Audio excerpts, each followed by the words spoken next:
Alrighty, I am back. Actually, I was futzing around with other things, and I was actually good for. We got food delivered, and so by the end of like a half hour, I was. Like I said, interesting stuff with playing it in stick bag from my sushi. um, So hopefully that isn't coming through on the mic here. Let me just make. And sometimes it comes up right away, and other times it takes its sweet time, which is a pain in the butt because it's just like consistency. If you're gonna take forever all the time, so I just know your crap. Enough audio coming through. If this thing will just come up, come on. Okay. Finally! Good grief.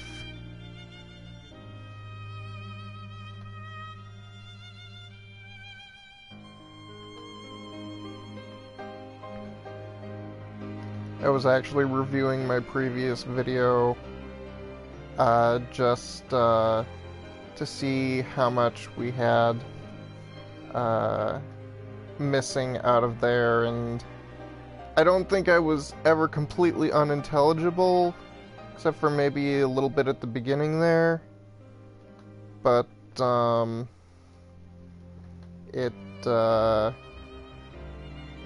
kind of annoys me that it's doing that. So I did put it from high quality to standard quality, still 720p, in hopes that it would keep things going. So let me just get on YouTube here.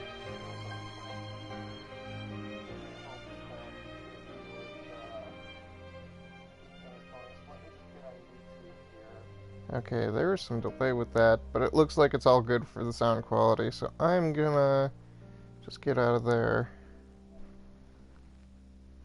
And we'll continue on this way. So, let's see here, 1625. Let's see here. Oh wait, that's 14. So...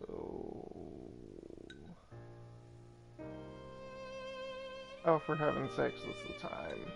Good grief. I've been looking at the time the entire time instead of the total play time, so maybe I did put myself behind. But that would explain why I seem to have lost progress at some points, or why I was so nervous about that.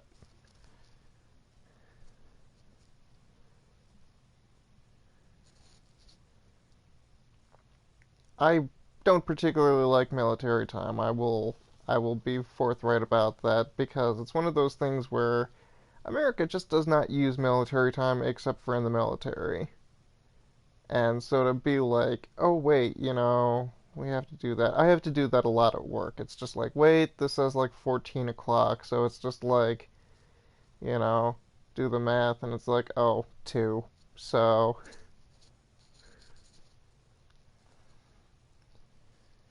but, anyway, like I said, I actually am still excited for the VR portion of this, just because, like I said, when I do VR, I don't really have a problem. When I have shaky cam, I don't do very well, and so that was what I was trying to articulate by the end of that. But by that point, I was already kind of feeling, and it actually got a little worse afterward. Just kind of, it's kind of like eating a hot pepper. It can just kind of build and build over time, which is a right pain in the butt. So we're all good now. So I'm hoping this slight drop in quality is going to be enough where it's not going to be... I was watching and oh my gosh, the quality. Graphical glitches up the wazoo. So I don't know how nice this is going to be, but it'll definitely be something. So... And that is a treasure spot, so you know what?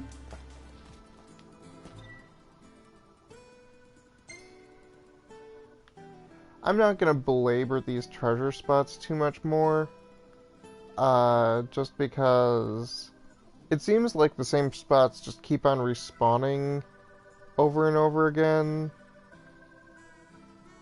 Like there was one over this direction, and or maybe it's just because I kept on loading the wrong saves, because that, well, life is cruel. I hate to think of how much progress wasn't actually progress, considering I've done that 3-hour marathon and all that other good stuff. It's just like, no. But we will go over here. Ready for more? You bet. Let's hit it. So...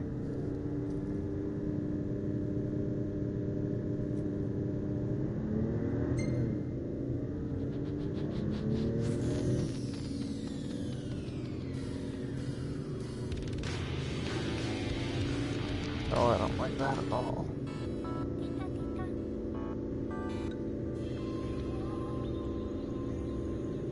They've got some weird driving music.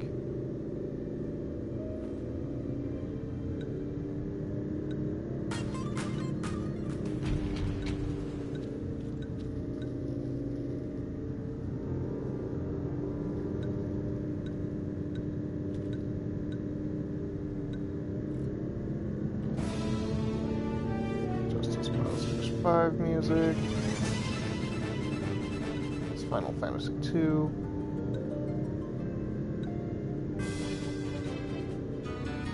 The funny thing is that all of this music sounds exactly like it did out of the PS1 versions for 1 and 2. I actually own 1 and 2 on the PS1, and it,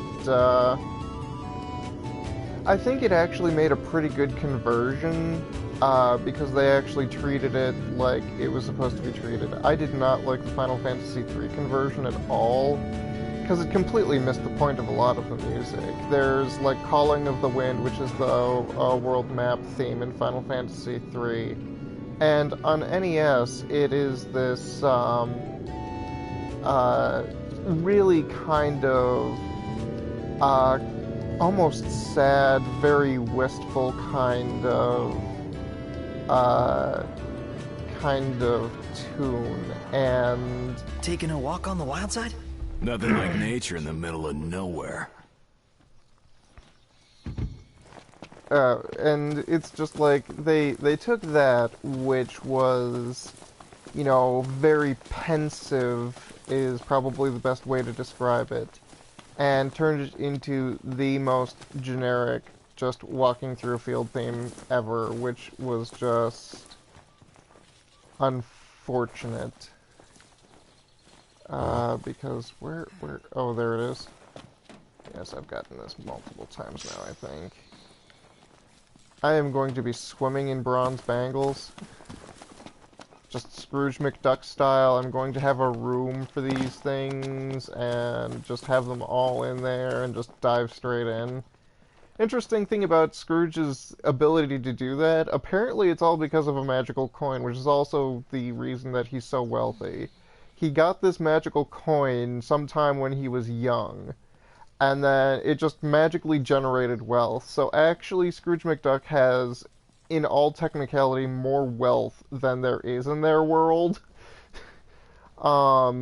Just because he's got that room full of gold, and that coin also is what allows him to swim through it like water, because if you didn't have that coin, you would, like, dive, and that would probably be the last dive you took. You would break your neck.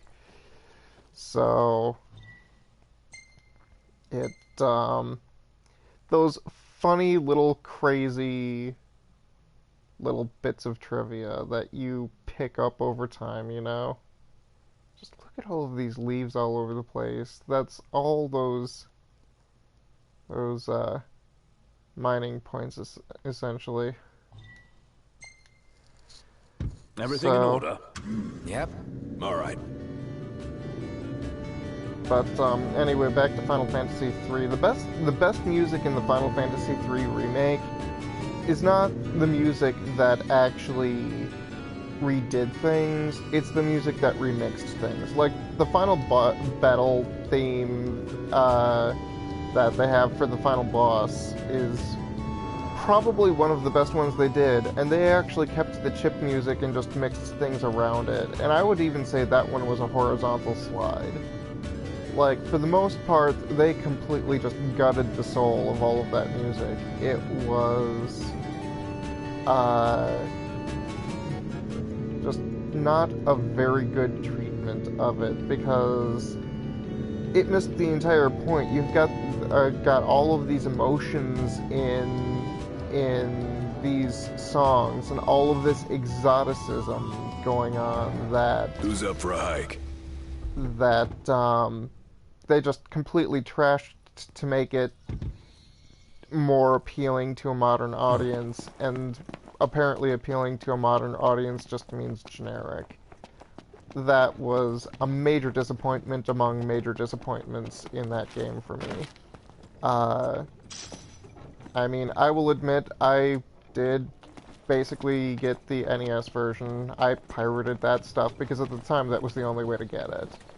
And there was a really good translation patch that somebody had made, but it was incomplete, and so somebody else had actually completed it and done that, so I got that. And it just, it honestly does feel like the superior product. The music has so much more punch. The battle theme has so much more punch. It actually has a proper beat and everything. Just... it's just kind of unfortunate that when they remixed everything, they lost so much of it. And so much was changed in the name of trying to make it a better game for a modern audience. And it's one of those things is that it's never going to be a game for a modern audience. It's itself. So they, tried to add characters in the story where there weren't any before, and I didn't like the characters. It added basically nothing because Luneth, basically his entire role, as far as I bothered playing, was to just make confused noises so everybody could spew exposition. What is it? Ingus is the knight, I think, and I know the knight just had, like, no personality whatsoever. You had Ark. Ark was the, bookish little kid, and he was a total wuss, but at least he knew he was a total wuss. And then you had the girl, and I can't even remember her name at this point, and it's just like, I found her patently unlikable. Whereas in the original, they could be whatever you wanted them to be. They were canonically four boys, which, I hate to say it, but if you have to go back to the NES era to find one Final Fantasy where the main party were four boys, the series has actually been rather inclusive over time, which is why it baffles me that people are just like, oh no, they've got four boys in this one, and it's just like, so what? We've already had 2 instances of parties of nothing but girls, Final Fantasy X-2, say what you will about the story, but that was a darn fun game. Oh, of course it's going to be persnickety now. You know what? How much gas do I even have? I should probably fuel up. But, Everything in order? I actually quite liked 10-2. I think that a lot of people got put off by the cast being all female and acting the way they did. And there were a lot of cries of sexism and those kinds of things. We're practically running on fumes at this point. Yes, I know. But, it's just one of those things where, you know what? They had agency. They were out to have fun and do stuff, and they did. And that's one thing that Final Fantasy X Unit did not have, was agency. That was the entire point of her story was that she had no agency. She was expected to just go and do this because her father did, and it was just, her life was never her own. And she was willing to do basically anything because she had never had agency. She never owned her own life. And I think that, you know what, that's a really poor way to teach little girls. If you're looking at this like, would I want my daughter to do this? We made it. I would not want my daughter to be like Final Fantasy X Yuna in any way, shape, or form. She's nice, she's too nice. She has, and it's treated as like a joke. I mean, Final Fantasy X Yuna is just somebody who I wouldn't call her a role model in any way, shape, or form. Final Fantasy X-2 Yuna, you can argue that. But it's just... in 10-2, she's all doing pretty things... again. Take care of her, you hear? She's doing things because she wants to. And she still has that thing where she helps everybody, sometimes to her own detriment, maybe a little bit. But for the most part, she's free. And she's, like, actually using that. So... it's kind of like Michelle Obama, to be topical, you know, took a lot of flack for saying that she saw Beyonce as a good role model for her children. And people were posting all of these, you know, things like booty shots and whatever and that kind of stuff. And it's like, you know what? You can be sexual and sex positive. That's what annoys me about detractors from Bayonetta is, like, she's covered up and she does everything because she wants to, you know? I mean, it all boils down to somebody who wrote her that way, but within the context of her own story, she has agency. She plays with everyone. She toys with the player. It's just, that's how she operates. And so she's a very powerful, classy woman who has agency, and yes, she's a sexy character, but she's a sex-positive character. So, I think that's one of those things that... you know, when it comes to sex in general, people in America are way more prudish than we'd like to admit. It's one of those things where, I mean, if you go over to Europe and that kind of stuff, they have nudity on billboards because sex sells, you know, but they treat it very differently than we do. If you had nudity on a billboard in America, somebody would be going to jail. So...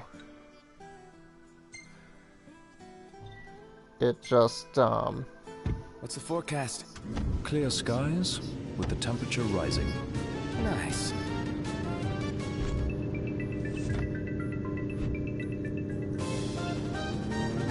Try to find something I like here.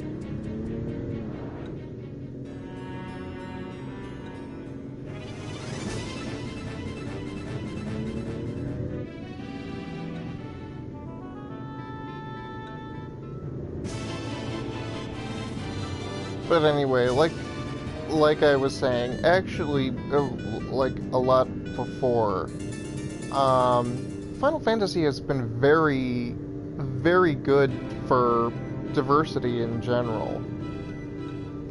You look at even Final Fantasy VI and the concept art for Leo Christoph, who is one of the villains but not really an antagonist. He's a very honorable man who just happens to be on the wrong side. He's depicted as a black person. That didn't come through in his sprite, but limitations in the sprites were actually the reason that Terra wound up with green hair. So, I mean, that's one of those things where the sprites were definitely not the vision that everyone was going for, ironically enough, which is kind of funny because that's the part that everybody saw and everybody considered that mattered, you know? But I mean, if you look at it this way, there's been women in Final Fantasy, arguably from the beginning. The White Mage in the first Final Fantasy was originally kind of debatable and was later made canonically female. Maria in Final Fantasy II was one of the main party members. She never left the party that I'm aware. I didn't get too far in that one. But there were also a bunch of female guests as well to fill out the fourth party slot. Final Fantasy III may not have had a female party member because, like I said, it was basically supposed to be for boys. But there were definitely important female characters in there and female guest party members, which, pardon, which Where do we go from here?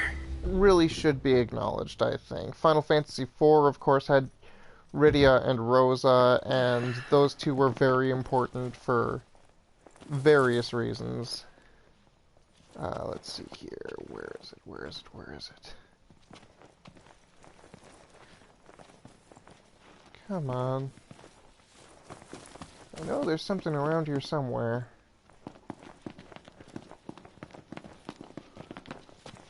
If it's up there, I'm gonna be...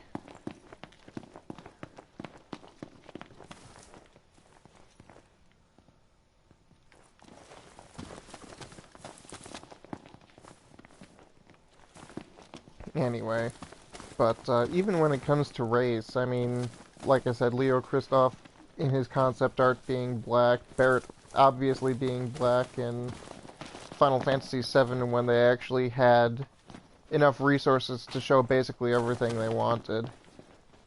Final Fantasy VIII, not really a good example necessarily, but it's really only kind of recently that people have kind of been backpedaling on some of the things they've been doing. Like Final Fantasy XI, of course, had the Galka and the Mithra. And where is this item? There should be an item, like, right here.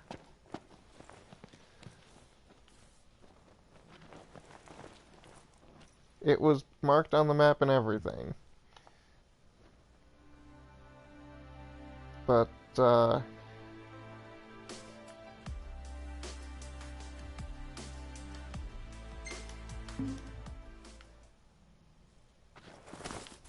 is it, like, on the other side?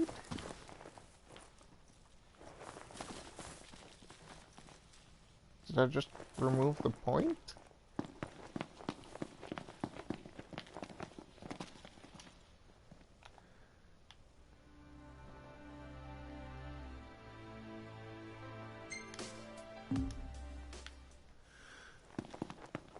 That...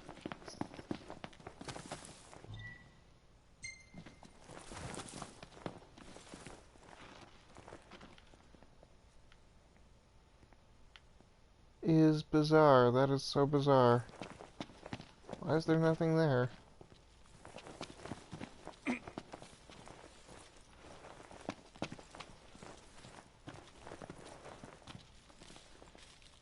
If it's underground, I'm gonna...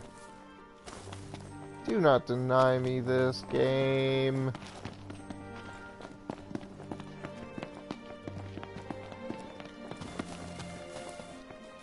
Rather sultry. Yeah.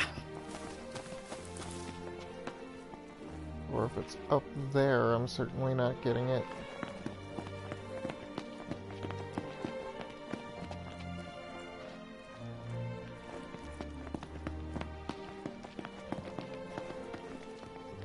Something that I did notice a little bit is that,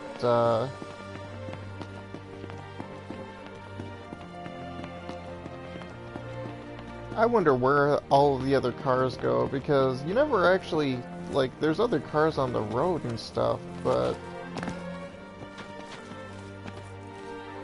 that is so weird. There should be something, like, right here. It's a treasure point and everything.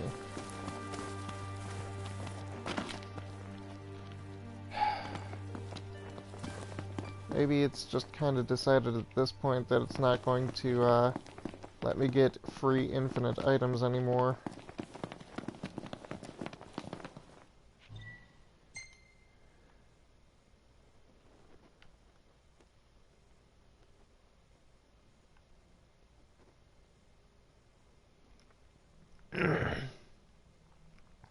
But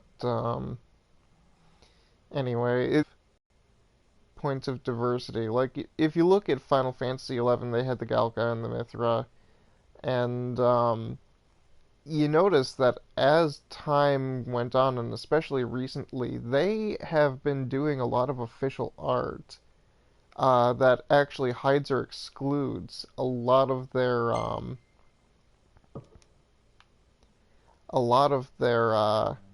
animalistic features. I mean, the Galka Everything in order. Yep. always had tails, and if you look at some of the more recent official art for them, those tails are actually either very well hidden or just missing entirely, and it's just... You know, it's one of those things where it's probably because people are like, ew, furries, but, oh, for crying out loud. Really? Really? Come on. There we go. Okay. So hopefully I don't get that lost, but like I said, people have this kind of furry backlash going on, and it's one of those things where, hate to say it, I know several furries, and they are not that picky. If it's not your characters, it's going to be your monsters, or something like that. It's just, you're not going to dodge that bullet. You're just not.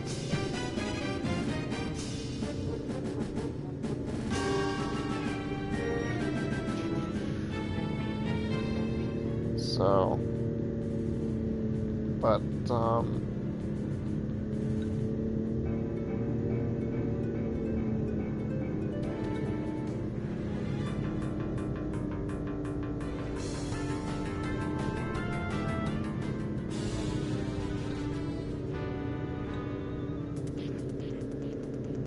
we'll go with this for now.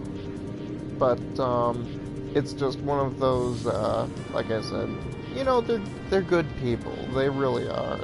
I've written extensively Should be a nice change of pace. on what they're really like and that kind of stuff.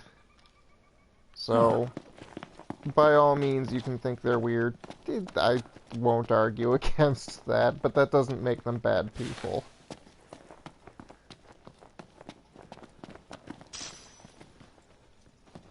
Alrighty, you know, that reminds me, let me see what we have for Ascension here. We're gonna want to start building out other people's... Hey, I can actually...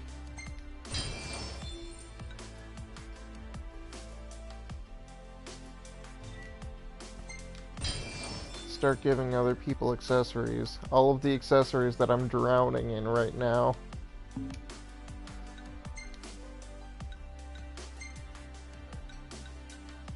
Let's see, what does this do? That, you know what? Doesn't matter what that does. I have so many bronze bangles. You know what we're gonna do? We're gonna give you a garnet bracelet. Because you are the only one, Iggy, who actually has his secondary weapon at this point. If you actually can make it out in some of my, my previous video, he was actually using that almost like a main weapon. I was very surprised at, those, whatever they were, the ones that I said you got the good meat from. So, let's see here, we got a garnet bracelet for you, let's see, we have so many bangles.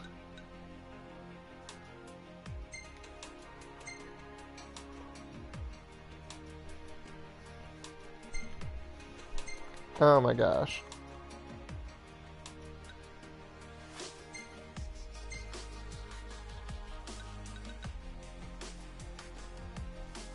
You know what? You do not need that iron bangle. We'll give you that potpourri and you'll be happy with it. Let's see here. We'll give you a bronze bangle. What does the green choker even do again? Let's see here. Increases HP recovery.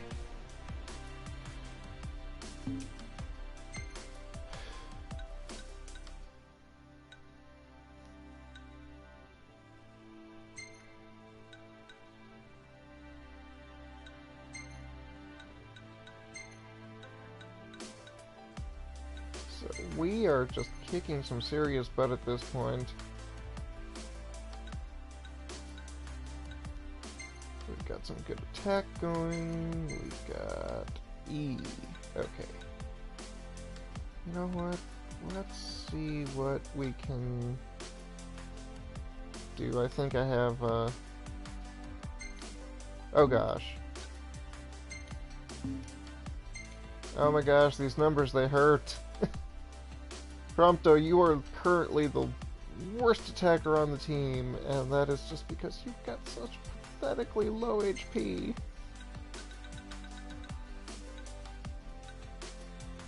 Oh my gosh, this hurts.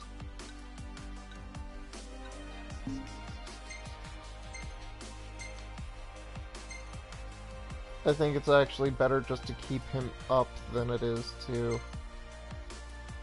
Because if you actually look at this, it's just... Noctis is pretty indestructible at this point. He's got sufficient HP and good defense, and then you've got...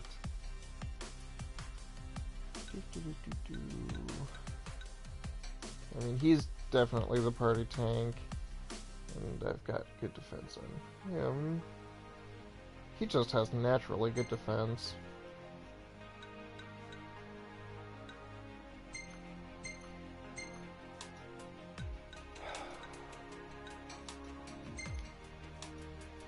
And he has just such low defense and such low HP, it's like, Prompto, have you not leveled up at all?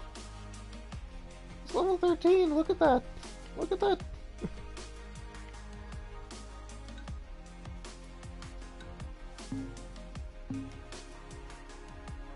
He can just deal with being a bad attacker, I guess. Every little bit helps, but he needs to be kept up to do that.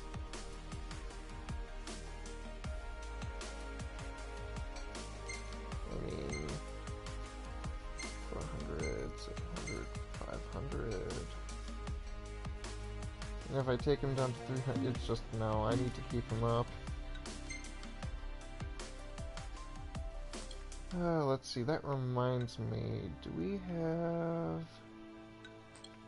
Where is that? The stats... that's not enough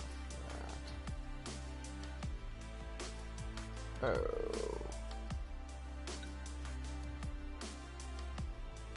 So I don't have quite enough for first aid for him.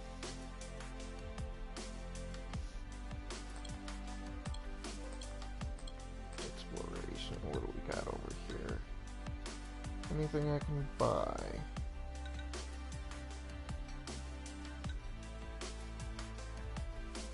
Yeah, no.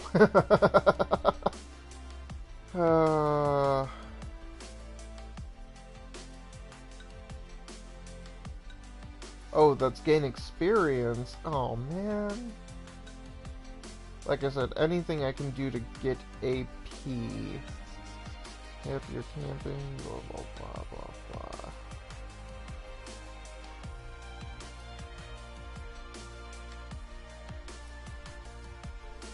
Huh. Now that's interesting. Occasionally receive double the items from Gladio's survival skill.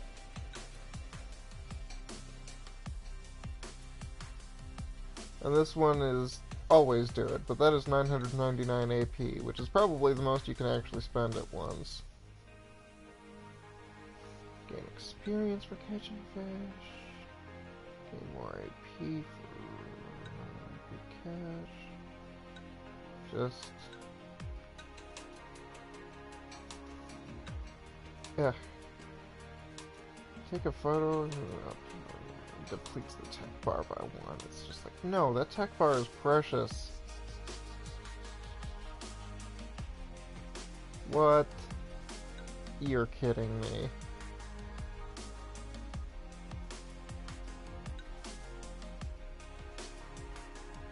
Chance of getting AP through snapshot.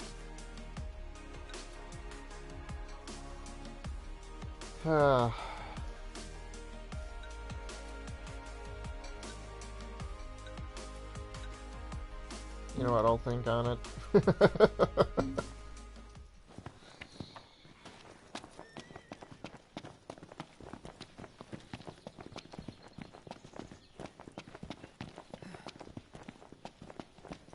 Where did I leave the car?